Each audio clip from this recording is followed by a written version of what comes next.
যে কিছু মানুষ এমন আছে যে মানুষের অন্তর আছে কিন্তু তারা আল্লাহকে বোঝে না। তারা কি বোঝে না?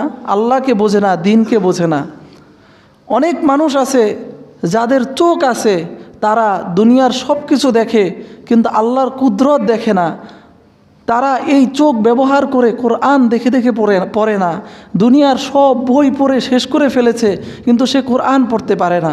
এই কান দ্বারা লক্ষ লক্ষ কোটি কোটি গান সে শুনে শেষ করেছে কিন্তু সে কোরআন শুনতে পারে নাই, সে দ্বীনের কথা সে শুনতে পারে নাই, তার কানে যায় নাই।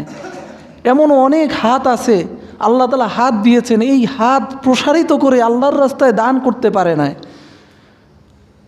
আল্লাহ তাআলা তাকে তৌফিক দেন নাই, সে সেই তৌফিক আল্লাহর কাছ থেকে নিতে পারে নাই। রাসূলুল্লাহ সাল্লাল্লাহু আলাইহি ওয়াসাল্লাম বলেন, খয়রুন নাস, মানুষের মধ্যে সবচেয়ে উত্তম মানুষকে মান তালা উমরুহু, যার হায়াত লম্বা হয়, ওয়া হাসুনা আমালুহু, এবং ওই হায়াতের মধ্যে সে বেশি বেশি আমল করতে পারে। অনেক মানুষ আছে 120 বছর পর্যন্ত হায়াত পায় কিন্তু তার কপালটা জিন্দিগিতে একবার সে আল্লাহর সামনে সে নত করতে পারে নাই। অনেক মানুষকে আল্লাহ তাআলা অনেক সম্পদ দান করেছেন তো তার সারা জীবনে 1 পয়সা আল্লাহর রাস্তায় ব্যয় করতে পারে নাই।